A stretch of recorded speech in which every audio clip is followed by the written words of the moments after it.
The stadium was alive. Tens of thousands of voices sang in unison. Lights from thousands of phones, swaying like stars in the night. Taylor stood at the very edge of the stage, the final chorus of her last song rising toward its peak. And then, she stopped. Her hand tightened around the microphone. Her eyes drifted over the crowd, a slow sweep, the kind that takes in every smiling face, every tear-streaked cheek. But then, her gaze locked on something. Her lips parted slightly. Her brows lifted in disbelief. Because standing there, just a few rows from the front, was a face she hadn't seen in years. A face she thought she might never see again. Her heartbeat kicked up. It couldn't be. It just couldn't. But as their eyes met, the memories came rushing back. Uninvited, unstoppable. Years ago, before the lights, the cameras, and the screaming crowds, there was just Taylor and her best friend. They met in the 3rd grade, drawn to each other, the way some people just are. As if the world knew they were meant to share a chapter of their lives. They sat together in class, swapped sandwiches at lunch, and spent afternoons sprawled out on the grass, under the big oak tree, behind the school.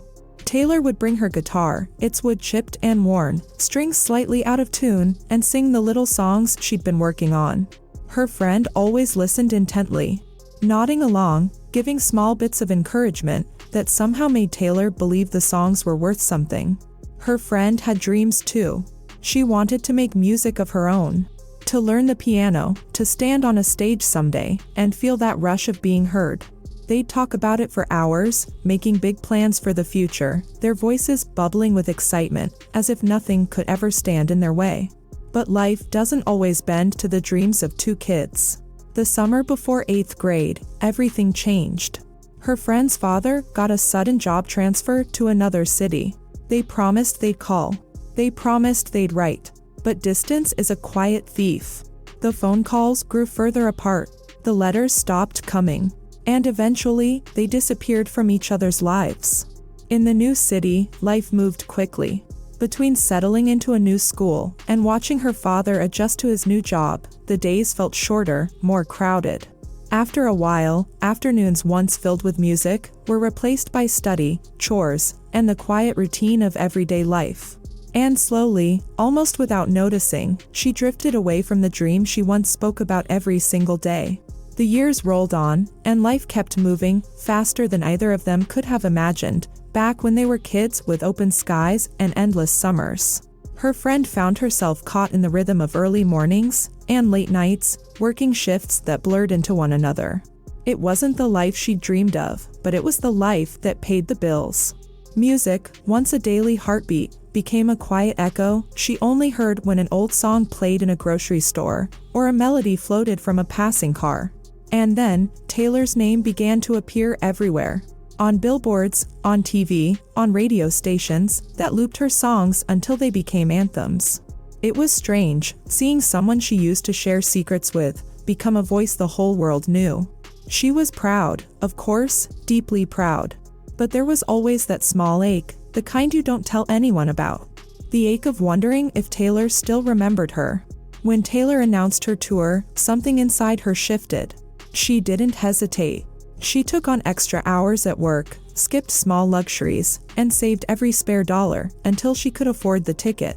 She had been to a few of Taylor's shows over the years, always somewhere in the crowd, singing every word. So she finally booked the ticket. No VIP pass, no backstage access, just a seat in a stadium that would be packed with strangers. On the night of the concert, she slipped into the crowd, blending in like any other fan. She didn't expect to be noticed. She didn't even expect to be close enough to see Taylor's face clearly. But when the lights dimmed and the first note rang out, she felt it. That rush, that connection, the same one she'd felt all those years ago, under the oak tree. She sang along with the crowd, letting the music wash over her. Until, near the very end, Taylor's eyes swept the audience. And then, her eyes stopped. They landed right on her. For a heartbeat, neither of them moved. Taylor's gaze stayed locked. The noise of the stadium melting into a soft, unrecognizable hum. Then her expression shifted. A slow, almost disbelieving smile, tugging at her lips. For a moment, She wasn't sure. Maybe Taylor had seen her. Maybe she'd imagined it. The crowd was a sea of faces. Why would hers stand out? A dozen thoughts collided in her mind, each one arguing with the next, until she felt a gentle tap on her shoulder. She turned, and a member of Taylor's security team leaned in, speaking just loud enough to be heard over the music. "Come with me." The walk backstage felt unreal. Every step felt like moving through a dream she was afraid to wake from. The music had stopped. The stage was empty now. The concert officially over. And then, there she was.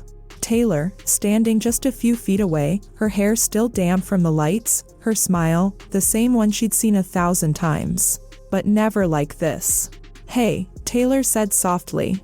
Then came a single word, the nickname she'd given her all those years ago, the one no one else had ever used.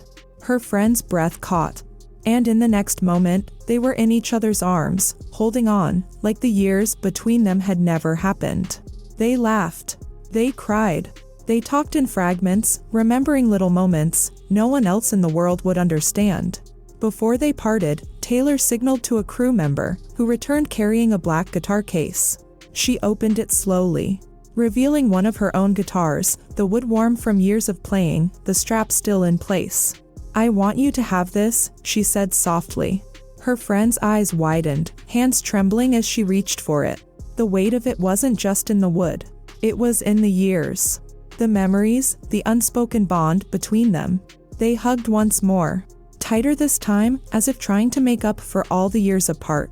And as her friend walked away, cradling the guitar against her chest, she knew this wasn't just a gift.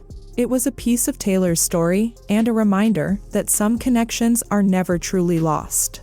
They're just waiting for the right moment to return.